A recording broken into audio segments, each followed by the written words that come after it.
ও সুন্দর জায়গা। এখানে আমরা দেখতে পাচ্ছি কি লেখা আছে, আই লাভ সুন্দরগঞ্জ। এটা কি একটা মানে সাধারণ বসার মতো একটা জায়গা।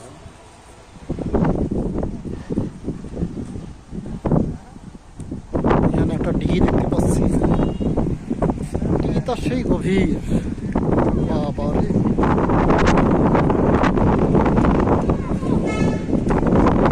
তো সেই দর্শনীয় জায়গা। হ্যাঁ,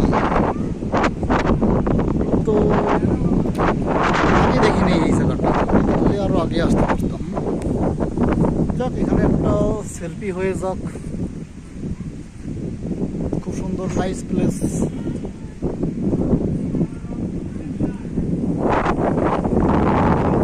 বিরাট বিলটা দেখলাম, এখানে বসার জায়গা।